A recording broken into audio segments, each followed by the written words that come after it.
ஓம் சாயிரா சாயிரா ஓம் சாயிரா சாயிரா ஓம் சாயிரா சாயிரா.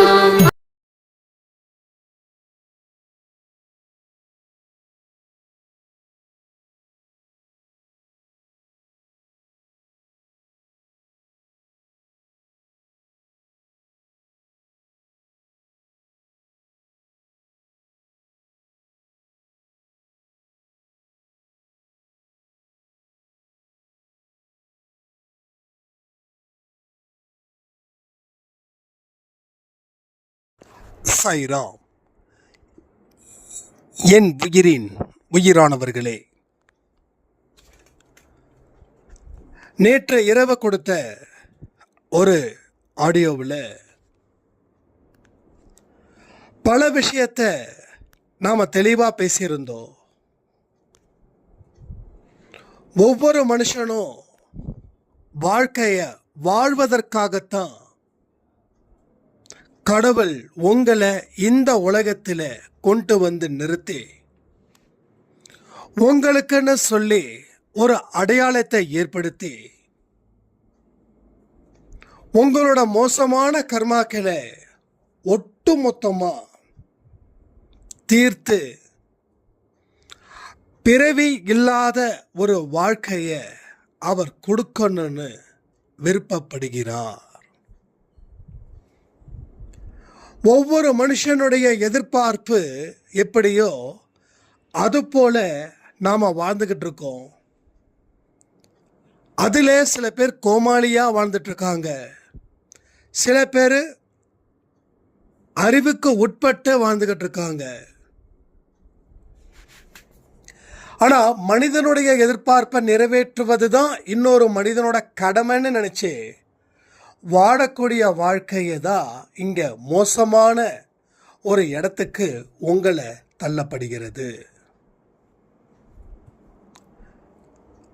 அப்போ கடவுளுடைய எதிர்பார்ப்பின்படி நீங்கள் வாடும்போது மற்றவர்களுக்கு நீங்கள் சுமையாக இருக்க போவதே இல்லை அப்படின்ற ஒரு உண்மையை தான் இந்த பதிவில் நாம் சொல்ல போகிறோம். உங்களுக்கு பிடிச்சவங்க எவ்வளவுதான் மோசமானவர்களாக இருந்தாலும் அவர்களை நீங்கள் விட்டு கொடுக்காமல் வாழ்ந்துக்கிட்டு இருக்கீங்க. அது உங்கள் கடமையாக நினைக்கிறீங்க. ஆனால் கடவுளுடைய எதிர்பார்ப்பின்படி நம்ம வாழ்வது நமது கடமை இல்லை அப்படின்னு அதை நீங்கள் ஒதுக்கி போடுறீங்க.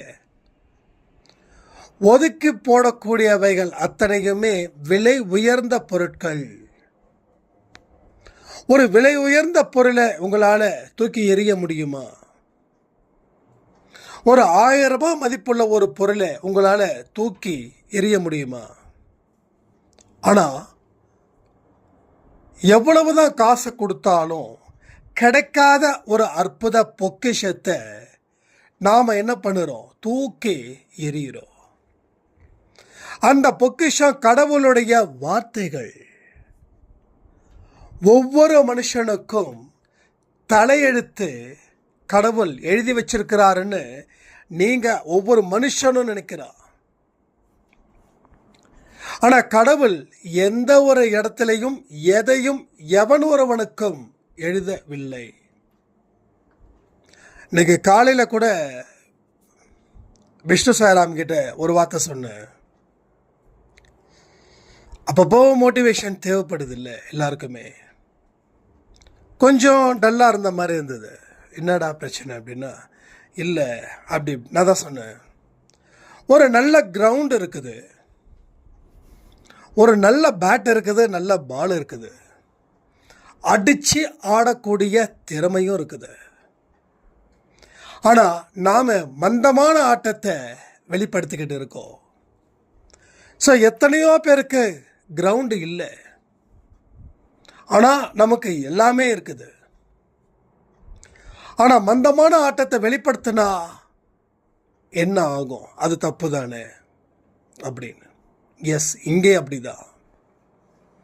இங்கே எல்லோருக்குமே கிரவுண்ட் இருக்குது, பேட் இருக்குது, பால் இருக்குது, உடல் வலிமை இருக்கு, போதுமான அறிவு இருக்கு, ஆனால் ஆட மறுப்பது ஏன் அதான் தெரியல.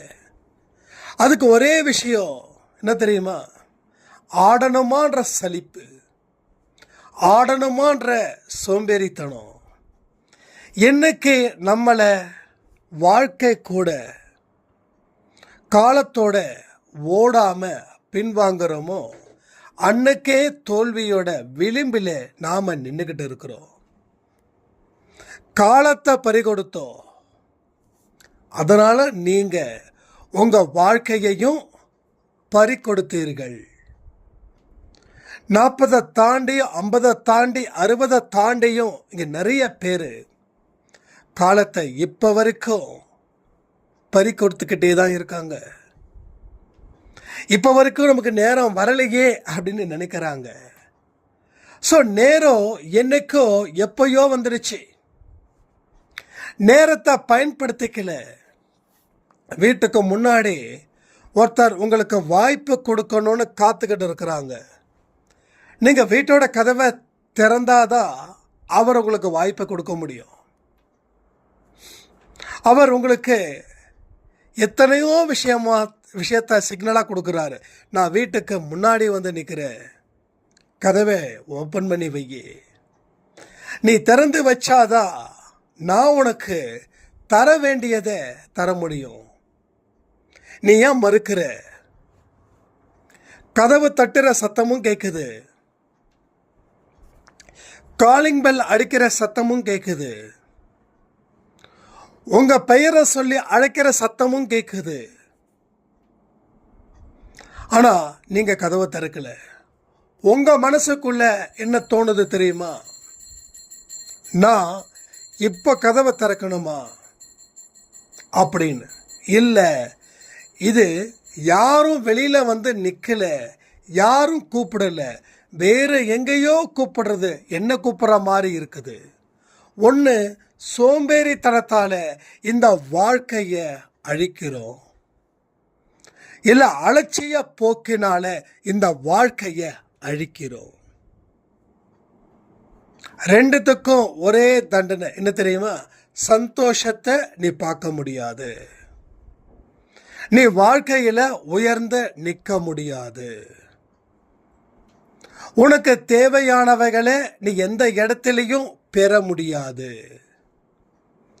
நீ எவ்வளவுக்கு எவ்வளவுதான் அழுதாலும் உன்னுடைய கண்ணீரை என்னால துடைக்க முடியாது. ஏன்னா நீ கொடுத்த வாய்ப்புகளை ஒன்று அலட்சியப்படுத்தின, இல்லை சோம்பேறித்தனத்தால் கைவிட்டுட்ட. ஆனால் வாழ்க்கையோட இறுதி நாட்களில் கடவுள் என்னை காப்பாற்றலன்னு நீ எத்தனை பேர்கிட்ட பஞ்சாயத்து பண்ணாலும், அந்த பஞ்சாயத்து பண்ணுறவங்க உனக்கு சார்பாக தீர்ப்பு கொடுத்தாலும் அவங்களும் ஒன்றை போலதான் ஒன்று அலட்சியப்படுத்தினாங்க, இல்லை சோம்பேறித்தனம் படுத்தினாங்க. உனக்கு எடுத்து சொல்ல யாரும் இல்லை. ஆனால் இப்போ உனக்கு எடுத்து சொல்ல அண்டேசாய் அப்படின்ற ஒரு குடும்பம் இருக்குது. இங்கே ஒவ்வொருத்தவங்களும் பேசக்கூடிய பேச்சுக்களை நீ கவனத்தோடு கேளு. இப்போவும் நீ அலட்சியப்படுத்தினா எப்பொழுதும் உன்னோட வாழ்க்கையை நீ வாழ முடியாமல் போயிடும். நோயிலையும் நொடியிலையும் கடனிலையும் வறுமையிலையும் உன்னோட வாழ்க்கை போவதற்கு நீ அனுமதிக்கிறியா? துன்பத்தை நீ அனுமதிக்கிற அப்படின்ற பெயரில் தான் துன்பம் உன்னை வந்து அரெஸ்ட் பண்ணிக்கிட்டே இருக்குது. நீ அதை அனுமதிக்கலை அப்படின்னா அது உன்னை எந்த தொல்லையும் பண்ணாது. ஸோ துன்பத்தை அனுமதிக்காமல் இருக்கணும்னா என்ன செய்யணும்? விழுந்த இடத்துல இருந்து யாருடைய தயவும் இல்லாமல் எழுந்திருச்சா போதுமா? நடந்தா போதுமா? ஓடு. எது வரைக்கும் ஓடணும்? உன்னுடைய இலக்கை அடையிற வரைக்கும் ஓடு. உன்னோட கோல் என்ன? அந்த கோலை நீ ஃபுல்ஃபில் பண்ணணும். This is our target. வேற என்ன உன் மைண்டுக்குள்ளே வந்தாலும் அதை நீ எந்த காரணத்தை கொண்டும் அதை ஏறெடுத்து கூட பார்க்காத. ஒரு தடவை பார்த்தா அது பற்றிக்கும், ஒரு தடவை பார்த்தா அது உன்னை சுற்றிடும். அப்போது நீ வந்த வேலையை விட்டுட்டு வேறு வேலையை செஞ்சு அதில் நீ பல வருஷம் அப்படியே வாழ்ந்துடுவ. அதுக்கப்புறம் அது மூலமாக துன்பம் வர ஆரம்பிக்கும் போது நாம் எதுக்கு வந்தோன்னு சொல்லி மறுபடியும் இங்கே வருவேன், மறுபடியும் இதில் லயிச்சு நிற்ப. கொஞ்சம் வருஷங்கள் இதில் போகும், மறுபடியும் உன் கண்ணில் ஏதாவது ஒன்று தென்படும், மறுபடியும் நீ அதை பார்ப்ப, மறுபடியும் அதிலேயே நீ மூழ்கிடுவ, மறுபடியும் அதில் இருந்து ஒரு துன்பம். இது உங்கள் வாழ்க்கையில் நடந்திருக்குதா இல்லையா? நீங்கள் பொறுமையாக நிதானமாக இந்த ஆடியோவை இன்னொரு வாட்டி கூட கேளுங்க. ஒரு வரிகளும் நீங்கள் சிந்திச்சு செயல்படக்கூடிய வரிகளே, ஒரு வரிகளும். ஸோ வந்த வேலையை பார்த்துருந்தா நம்மளுடைய பிறவி என்னைக்கோ முடிஞ்சிருக்கோம். ஆனால் வந்த வேலையை நாம் பார்க்கல. படித்தோம், வேலைக்கு போனோம், குடும்பத்தை சுமந்தோம். இது ஒரு மனுஷனுடைய அடிப்படை கடமை. இந்த கடமையில் பின்வாங்க சொல்லவே இல்லை. ஆனால் குடும்பத்தை தாண்டி, வேலையை தாண்டி, படிப்பை தாண்டி எந்தெந்த விஷயத்தில் நாம் ஈடுபட்டோமோ அது நம்ம வாழ்க்கையையே தரைமட்டமாக்குச்சு. படிக்க வேண்டிய வயசில் படிக்காமல் காதல் வலையில் உள்ள விழுந்துட்டா படிப்பு காணாமல் போயிடும், காதல் நின்றுடும். காதலை காப்பாற்றிக்கிறதுக்கும் காதலிச்சவளை கல்யாணம் பண்ணி அதில் இருக்கக்கூடிய எதிர்ப்புகளை சமாளிக்கிறதுக்கும் 40-45 வந்துடும். அதுக்கப்புறம் உங்களுக்கு பிறந்த குழந்தைங்க கூட போராடி அங்கே தோற்று போயிடுவீங்க. ஸோ இன்றைக்கி இப்படிப்பட்ட தோல்வியை தான் ஒவ்வொரு மனுஷனும் சம்பாதித்து கொண்டு இருக்கிறான். அப்போது படிக்கிற வேலையை மட்டும் பார்த்துருந்தா இந்த காதல், கத்திரிக்காய், வெண்டைக்காய் இதில் மனசு ஈடுபடாமல் இருந்தால் உன்னை வெளில ஒரு நாளையும் இந்த உலகத்தில் முடியாது. ஒத்துக்கிறீங்களா இல்லையா? ஸோ நமக்கு எங்கே இருந்து ஸ்டார்ட் ஆச்சு? அங்கே இருந்து ஸ்டார்ட் ஆச்சு. ஏன் ஸ்டார்ட் ஆச்சு?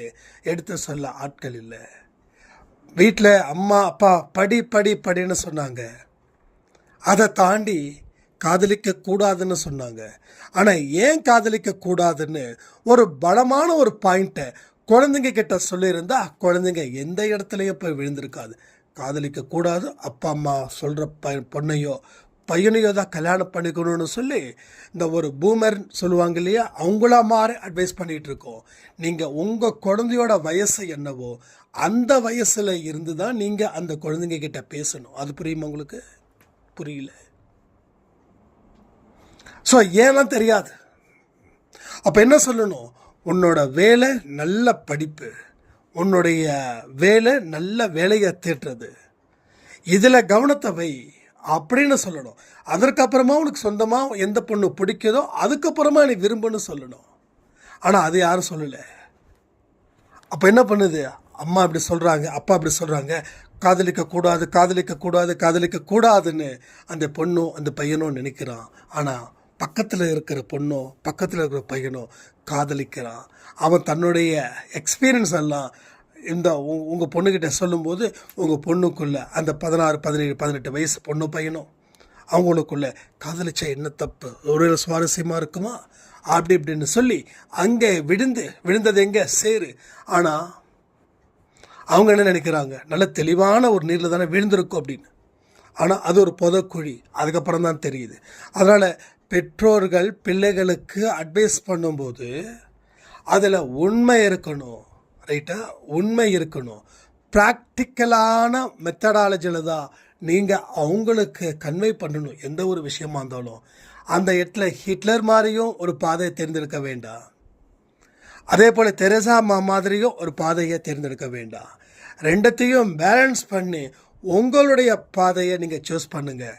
அந்த இடத்துல வாழ்க்கை எல்லாமே சூப்பராக இருக்கும். அப்போது கடவுளுடைய எதிர்பார்ப்பின்படி உன்னுடைய வாழ்க்கையை நீ வாழும்போது தான் அதற்கு உண்டான பாதையை தேர்ந்தெடுக்க முடியும். நீ யாரையோ ஒருத்தவங்களை திருப்திப்படுத்தணும்னு ஒரு வாழ்க்கையை வாழ்ந்துட்டா நீ உண்மையா இல்லை. நீ உண்மையா இல்லாதப்போ உன்னுடைய கருத்துக்கள் மட்டும் எப்படி உண்மையாக இருக்கும்? ஸோ நான் உண்மையாக இருந்தால் தான் நான் சொல்லக்கூடிய வார்த்தைக்கு பவர். நான் பொய்யா இருந்து உண்மையான விஷயத்தை நான் பேசுகிறேன்னு சொன்னால் அது என்ன பண்ணாலும் முடியாது. ஒரு சாய்ராம் சொல்கிறாங்க, தம்பி அன்பே சாயில் எத்தனை பேர் கேட்கலான்னு எனக்கு தெரியல, ஆனால் எனக்கு வயசு 60 தாண்டிடுச்சு. ஆனால் சொல்லக்கூடிய வார்த்தைகள் இடி போல என்னுடைய இதயத்தை தாக்குது அப்படின்னாங்க. ஸோ இடி போல இதயத்தை தாக்குதுன்னா என்ன அர்த்தம்? நம்ம ஹர்ட் பண்ணுறோன்னு அர்த்தமா? இல்லை. உண்மைகளை உறக்க சொல்லும்போது தலை சுத்தல் வரதானே செய்யும். அடுத்தவங்க மனசை காயப்படுத்தலை, அது இடி போலலாம் இருக்காது. அது ஒரு காயம், அது வேற மாதிரி. இடி போல தாங்குதுன்னா ஆஹா நம்ம இதை செய்யாமல் விட்டுட்டோமே, இதை தவறிட்டோமே அப்படின்னு நிறைய விஷயங்கள் நடந்திருக்கு நம்ம அன்பே சாயில். நான் சொன்னதெல்லாம் ஜஸ்ட்டு ஒரு 1% தான். இன்னும் 99% இருக்குது. அதை சொல்லணுமாலாம் எனக்கு தெரியாது. ஒரு ஆடியோ கொடுக்கும்போது அதனுடைய ரிலேட்டடாக வந்தால் நான் சொல்கிறேன். ஏன்னா உங்களுடைய ஒவ்வொரு கமெண்ட்டையும் சரி, ஒவ்வொரு நீங்கள் கொடுக்கக்கூடிய ஆடியோ மெசேஜும் சரி, அதை நான் அவசரப்படாமல் பொறுமையாக நிதானமாக கேட்கறதால அது என்னோடய ஆழ் மனசில் உள்ளே போகுது. அதை பேஸ் பண்ணி நம்ம பேசும்போது அதை நான் கனெக்ட் பண்ணுறேன், அவ்வளோதான். ஸோ மற்றவங்க மாதிரி அன்பே சாயில் பாருங்கள் இவ்வளோ பெரிய மிராக்கள் நடக்குது, ஏதோ ஒரு ஊர் பேரை சொல்லி ஏதோ ஒரு சாய்ராம் சொல்லி நம்ம பண்ணதால் அது நடந்துச்சு இது நினச்சினா, யார் கடவுள் மேலே நம்பிக்கை வச்சாலும் அவங்க பிரார்த்தனை மேலே அவங்க நம்பிக்கையோடு வந்தால் கண்டிப்பாக எல்லாம் நடக்கும், எப்பயும் நடக்கும். அதில் எந்த மாற்று கருத்தும் இல்லை. நான் எதுக்கு சொல்கிறேன்னா, விளம்பரப்படுத்துவது நம்ம நோக்கம் இல்லை, உண்மையை உறக்க சொல்வது நம்ம நோக்கம். உண்மையாக இருக்கும்போதும் கடவுளுக்கு விருப்பமானவர்களாக இருக்கும்போதும் தான் நம்ம கர்மாக்கள் வேகமாக கலையுது. இல்லைன்னா அந்த கர்மாக்கள் கலையில் அந்த கர்மா என்ன பண்ணுது? இப்போ ஒன்றும் இல்லை, மேகம் கலைஞ்சா மழை வராது, மேகம் கலையலைன்னா மழை வரும். இது எல்லாருக்கும் தெரியும். தெரியாதவங்க யாராவது இருந்தாங்கன்னா கமெண்ட் பண்ணுங்க. மேகம் காற்றுல அப்படியே இதாகிடுச்சுன்னா மழை போயிடுச்சு. அதே போல தான் கர்மாக்கள் எப்போ களையும்னு காத்துட்ருக்கணும். கர்மாக்கள் களைஞ்சாதான் இங்கே நீங்கள் சிறப்பான வாழ்க்கையை வாழ முடியும். அதை தான் அந்த மேகத்தோடு நான் கம்பேர் பண்ணுறேன் நான், ரைட்டா? அப்போ கர்மா களையலைன்னா என்ன ஆகும்? ஒரு இறுக்கமான சூழ்நிலை. மேகம் களையலைன்னா அந்த இடம் எப்படி இருக்கும்? ஒரு இறுக்கமான சூழ்நிலை. யார் வேணாலும் கண்டுபிடிச்சலாம் மழை இன்னும் கொஞ்ச நேரத்தில் பின்னி பெடல் எடுக்க போகுதுன்னு. அப்போது நம்ம கர்மாக்களை நம்ம ஏன் இன்னும் சேர்த்து வச்சுருக்கோன்னு தெரியல. சேர்த்து வைக்கும்போது ஒரு இறுக்கமான சூழ்நிலை ஏற்படுத்தி அது உன்னை மேலும் மேலும் மேலும் காயப்படுத்தும், கண்ணீர் வடிக்கும். காயப்படுத்தும், கண்ணீர் வடிக்கும், எல்லாம் நடக்கும், எல்லாமே நடக்கும். ஸோ அறிவுபூர்வமான செயல்களை செய்வதன் மூலமாகவும் ஆன்மீகத்தின்படி வாழ்க்கையை அமைப்பதன் மூலமாகவும் கடவுளுடைய கருத்துக்களை என்னோட வாழ்க்கைன்னு நினச்சி வாழ்வதன் மூலமாகவும் அந்த கர்மாக்களை கலைக்க முடியும். கர்மாக்களை கலைச்சா ஒரு இறுக்கமான சூழ்நிலையில் இருந்து நீ விடுபடவும் முடியும். நீ விடுபட்டாதான் உன்னுடைய மீதி இருக்கக்கூடிய வாழ்க்கையை சந்தோஷமாக கழிக்க முடியும், சந்தோஷமாக வாழ முடியும். ஸோ பதிலுக்கு பதில் பேசுகிறதால நீ அந்த நேரத்துக்கு ஜெயிப்ப, ஆனால் மற்ற நேரத்தில் தோத்துடுவ. நீ எல்லா நேரத்துலையும் ஜெயிக்கணும்னா வந்த வேலையை மட்டும் பாரு, உன் சொந்த வேலையை மட்டும் பாரு. அடுத்தவனை பார்க்காத, அடுத்தவன் சொல்கிறத கேட்காத. அடுத்தவன் 1000 சொல்லுவான் உன்னை வீழ்த்தணும்னு, அடுத்தவன் 1000 சொல்லுவான் உன்னை ஏமாற்றணும்னு. தேன் மாதிரி பேசுகிறவங்க, தேல் மாதிரி பேசுகிறவங்க 2 பேரும் ஒரே ஆட்கள் தான், புரிஞ்சுக்கோங்க. ஆக மொத்தம் நீங்கள் அடுத்தவங்க பேச்சில் மயங்கிட்டீங்கன்னா உங்கள் மயக்கம் கலைஞ்சி நீங்கள் தெளிவாகிறதுக்குள்ள நீங்கள் ஒரு நரகத்தில் மாட்டிப்பீங்கன்றதும் பார்த்துக்கோங்க. சில நேரத்தில் தேல் மாதிரி கொட்டுறவங்களோட தேலோட குணம் கொத்துறது. அப்போ அது கொத்துனா நம்ம அதுக்கு மேலே கோவப்பட போகிறது இல்லை. ஆனால் தேன் மாதிரி பேசுகிறவங்க தேல் மாதிரி மாறினா தான் நம்ம கொத்த ஆரம்பிப்போம். இப்படி ஒரு கொத்திட்டாங்களேன்னு சொல்லி மனசுக்குள்ளே ஒரு விதமான ஃபீல். பாம்பு கடிச்சிது, தேல் கடிச்சிதுன்னா அது வலிக்க தான் செய்யும், அது விஷம். யாரும் அதை பெருசாக பேசுறதில்ல. ஆனால் வீட்டில் வளர்க்குற நாய் கடிச்சிதுன்னா அது விஷமாக மாறுச்சுன்னா அந்த நாயை நம்ம உண்டு இல்லைன்னு ஆக்கிடுமா இல்லையா? ஏன்னா ஒவ்வொரு தன்மை எப்படியோ அதுக்கு தான் அந்த தன்மையை நம்ம ஏற்றுக்கிறோம்.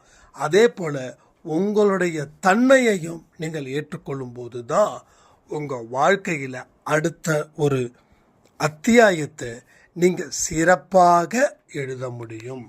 இப்பயும் நான் சொல்கிறேனே, நீங்கள் சாதிப்பதற்காக பிறந்தவர்களை தவிர வேதனைகளுக்காகவும் துன்பத்திற்காகவும் அழுது கொண்டே இருப்பவர்கள் நீங்கள் அல்ல. ஸோ வாய்ப்புகளை பயன்படுத்திக்காம விரட்டி விடக்கூடிய மனிதர்களாக இருந்து மீண்டும் மீண்டும் மீண்டும் துன்பத்தில், அந்த புயலில், அந்த சூறாவளியில் நீங்கள் சிக்கிக்க கூடாதுன்னு நான் விருப்பப்படுறேன். ஏன்னா போதும் சிக்கினது. அதில் இருந்தே நம்மளை மீண்டு வர முடியல. மேலும் மேலும் சிக்கி நம்மளுடைய அடையாளத்தையும் நம்மளுடைய சந்தோஷத்தையும் நம்மளுடைய வெற்றியையும் நம்மளுடைய நம்பிக்கையும் குறைத்தோ அழிக்கவோ வேண்டான்னு சொல்லி இந்த பதிவை நான் முடிக்கிறேன். ஜெய் சாய்ராம்.